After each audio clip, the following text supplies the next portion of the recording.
വിളിക്കണോ അതിലാ? വേറെ അതില വരും. ഇയാൾ പോയിക്കോ. ഞാൻ ഇവിടെ പേഴ്സണലി സംസാരിക്കാണ്. അത് ഓക്കെ. ആ പോയിക്കോ.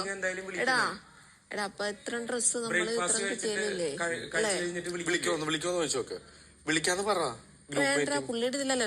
ഞാൻ പുള്ളിയുടെ ഞാൻ പറയാം. പുള്ളിക്ക് ഇപ്പൊ ഓരോ ഇത് അസൈൻ ചെയ്ത് കൊടുത്ത് ഞാൻ ബെഡ്റൂം, പുള്ളി അവിടെ, എല്ലാവർക്കും വേറെ ആർക്കും കുഴപ്പമില്ല. ഈ പുള്ളിക്ക് കാണണം എന്താണ്ട്. ഇത് കഴിഞ്ഞിട്ട് വിളിക്കാം. എന്റെ സൗകര്യം നോക്കിട്ടല്ലേ? അല്ല, എന്ത് പറയണെന്ന് ഞാൻ തീരുമാനിക്കാം. അനീഷല്ല തീരുമാനിക്കുന്നത്. പിന്നെ ഞാൻ പറയുന്നത് ഇയാളാണോ തീരുമാനിക്കേണ്ടത്? ഇയാള് പറഞ്ഞോട്ട് സംസാരിക്കാനാണെങ്കിൽ പിന്നെ ഒരാൾ വന്നാ പോരെ? എന്നാ പിന്നെ ഇയാള് പോയിക്കോ. ഇയാളുടെ കൂടെ ഞാൻ സംസാരിക്കാം. ചെല്ല്, പോയിക്കോ. Tata bye bye. കോടന്നൂർ വെച്ച് കാണാനി മഞ്ഞ പെയിന്റ് അടിച്ച വീട്ടില്. ചെല്ല്, വണ്ടി വിട്ടോ. വിട്ടോ. മീറ്റിംഗ് എന്തായാലും വിളിക്കണം. സൗകര്യം ഉണ്ടെങ്കിൽ വിളിക്കാം.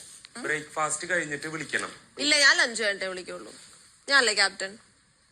ലഞ്ച് കഴിഞ്ഞിട്ടേ വിളിക്കാം. സൗകര്യമുള്ളൂ. പറ്റില്ലെങ്കിൽ ഇയാള് പോയിക്കോ. ബ്രേക്ക്ഫാസ്റ്റ് കഴിഞ്ഞിട്ടുണ്ടെങ്കിൽ ഗ്രൂപ്പ് മീറ്റിംഗ് വിളിക്കണം. സൗകര്യമില്ല. വണ്ടി വിട്ടോളൂ അനീഷേ. എടാ, പുള്ളിയുടെ പിക്ക് എടുക്കാൻ എളുപ്പമല്ലേ?